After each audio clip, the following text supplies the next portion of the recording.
program is brought to you by LGT Wealth Management. Welcome to the next chapter in trusted advice, where global strength and deep local relationships shape wealth that lasts for generations. LGT Wealth Management, lgtwm.com.au.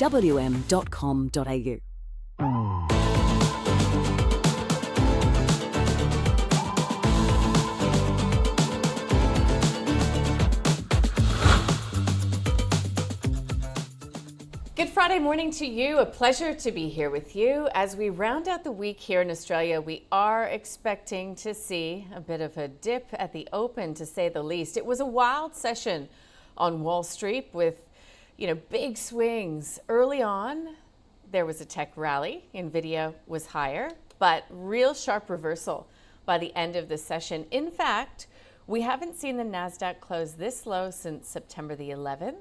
S&P 500, lowest close since September 12th, and the SIBO VIX index skyrocketing. So look at what you see on your screen, up by 9.5%. So that's the highest close since April 24th. And you know what was happening in April? The so-called Liberation Day. So there's a lot for the local market to digest, including Nvidia. So Asian stock markets, the first to react yesterday after hours trade in the US. Shares of Nvidia ended lower. So at one point they were up as much as 5%. But technology stocks ended the day down the most. The consumer sector was the only gainer on the S&P 500. Walmart did advance after the retailer raised its annual forecast for the second time this year and set a December date to change its stock listing to the Nasdaq from the NYSE. Meanwhile, Wall Street Journal reported that a planned $20 billion bailout to Argentina from JP Morgan, Bank of America, and Citigroup has been shelved. Instead, bankers would pivot to a smaller short-term loan package. So the U.S. economy, complicating matters, saw stronger than expected jobs growth in September, but the unemployment rate rose. So the long-awaited non-farm payroll release from September rose by 119,000 after a decline of 4,000 in August. The unemployment rate rose to 4.4% from 4.3% the previous month. Job gains in September were partially flattered by difficulties adjusting for workers leaving their summer jobs, resulting in higher payroll counts in the leisure and hospitality industry, as well as the retail industry. The U.S. 10-year yield is sitting at 4.1%. And taking a look at the Aussie dollar against this basket of currencies on the crosses, the Aussie is buying 64.4 U.S. Oil prices fell as U.S. President Donald Trump pushed for Ukraine's peace agreement with Russia to end the war that has gone on for more than 3 years. Gold prices also fell as investors digested that September U.S. jobs report, really, dampening prospects for a September rate cut. Bitcoin, on the other hand, rose modestly overnight. So let's get more on U.S. markets. John Blank from Zacks Investment Research joins me now. John, you've been in markets, nice to see you, for a long time. What does the day that was tell you about sentiment? Well, Nadine, I think really we got to look to the year-on-year returns right now to tell the story, because they're starting to align up with the reality of the U.S. economy as well. So the Russell 2000 small cap is down 2% year-on-year. So small cap, stocks and job hiring in the small and middle-sized firms, largely from the tariffs, is negative now. That's not deeply negative, but it's negative, and that is reflecting what's going on there. The Dow Jones Industrials is up 5 or 6% on a year-to-date basis, which is showing you if you have a 3% inflation rate, we have a 2% growth rate for the U.S. economy, which is basically correct. And then the rest of it is, the Nasdaq and the S&P 500 are basically reflecting Nvidia. That gives us a 16% growth rate for returns in the Nasdaq and about 10% for the S&P 500. So that really what we're getting back to is reality, Nadine, and we're leaving euphoria behind, but we haven't gone yet into a correction either. We're just getting to where marks reflect reality. Yeah, so we've had a lot of conversations about corrections here. Do you think a correction would be healthy for the market? Absolutely. I mean, look, valuations, when you get to 25 current PE ratios are 30% out of line to the last 5-year ratios, which are also very high. So I don't think anybody should be surprised that not only a correction, but a deep one is in the cards, particularly, Nadine, when you have such a weak economy.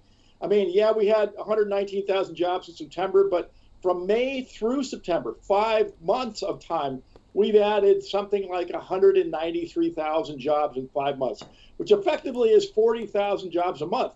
You can't run the U.S. economy in a growth scenario with any cyclical games with 40,000 jobs a month. And if you look into the internals of that September report, albeit late, there is no cyclical job growth. It's in education, it's in healthcare, and basically nothing else. That's not a strong economy either. So this is, basically everything's starting to line up. But I think people really got to put 20 to 30%, that this correction is 20 to 30%, not 5 to 10%. 20 to 30%. That sounds punchy. Do you think that most of that value will be lost in those high-flying stocks? This AI thematic, have we hit peak AI? Oh, there's absolutely no question, Nadine. I mean, we'll get through, I'm sure, some stocks today, and I will point out to you that the names that have led this market is just a casino market. It literally is the casinos, or it's precious metals, or it's super, high beta tech stocks in gaming and other stuff that's basically, really not tied to anything but a screen. It's not tied to a physical activity. It's not tied to, real employment other than in, game makers and things like that. So we're looking at a very shaky set of leaders. I mean, Robinhood, I think today, the stock company, online stock, commission company is down 10%. So if you think I'm out of line saying we're going to go out 30%, 10% out of Robinhood is just the beginning. I think Robinhood can lose 30, 40, 50% from here. So where do you hide then in equities right now? What do you think, John?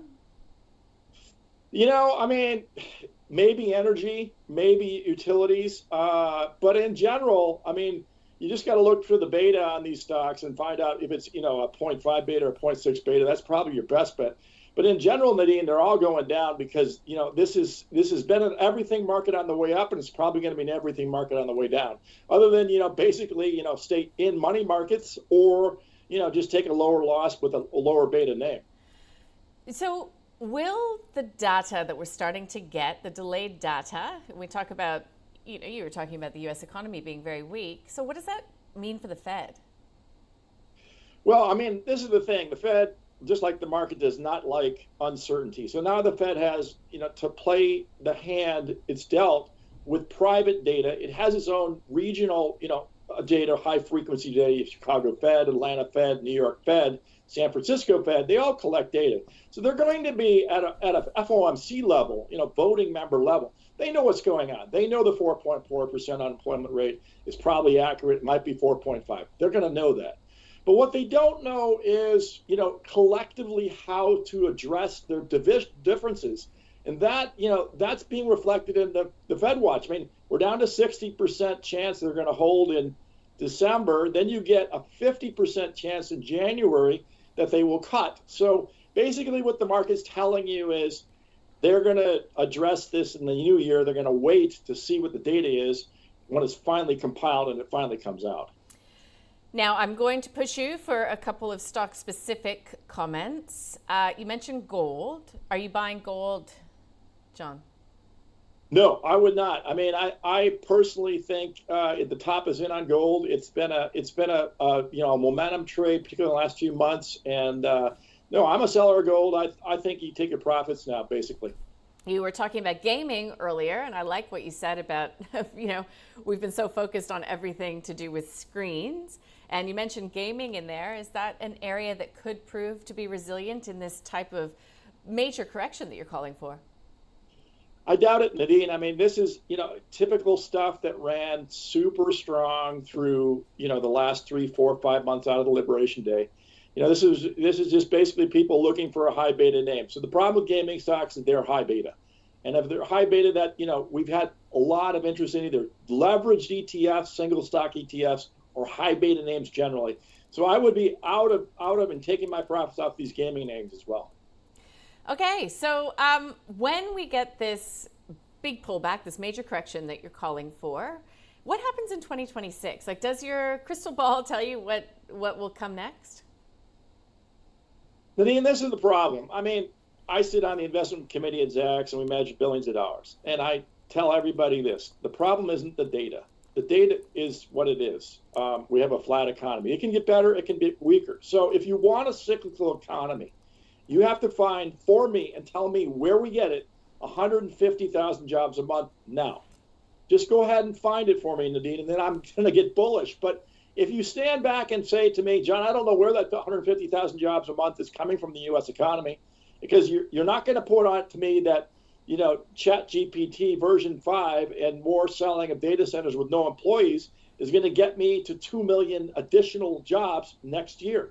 And so this is the problem. I mean, I don't know how economies work, and there's a fiction that they do work without employment. But in truth, if you do 40,000 jobs a month, we're at 5.5% unemployment rate next year. And there's no way you trade a stock market at 22, 23 times earning in the face of that. Yeah. Wow. Well, you've given us lots to think about. John Blank, always good value. Thanks for joining us. You bet, Nadine. Take care. From Zacks Investment Research, sits on the investment committee there, as you just heard. We'll get that up online if you'd like to have another listen, because some pretty punchy calls there when it comes to the expectations for a correction. All right. That is what we were dealing with today. So yesterday we were feeling pretty good about ourselves at the end of the day's trade, but it looks as if that's about to be wiped off and then some when trade gets underway. Futures pointing to a 132-point loss. What's happening? Well, we do have local PMIs out, so we'll bring you that throughout the morning. Also, AGM's Accent Group, Kogan.com, Lavisa, Reese, and WiseTech. So some pretty big names in Reese, if you recall, in reporting season. I mean, launched that major buyback. So lots going on there with the consumer as well. I saw a note come through about Lavisa, the trading update coming through. RBC Capital Markets has an underperform rating on the stock, $26 price target, saying total sales for the first 20 weeks have been up 26% on the PCB.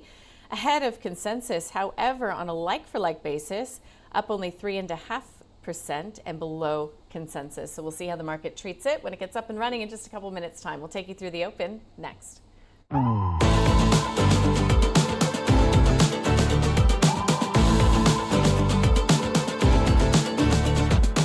This program is brought to you by LGT Wealth Management. Welcome to the next chapter in trusted advice, where global strength and deep local relationships shape wealth that lasts for generations. LGT Wealth Management, lgtwm.com.au.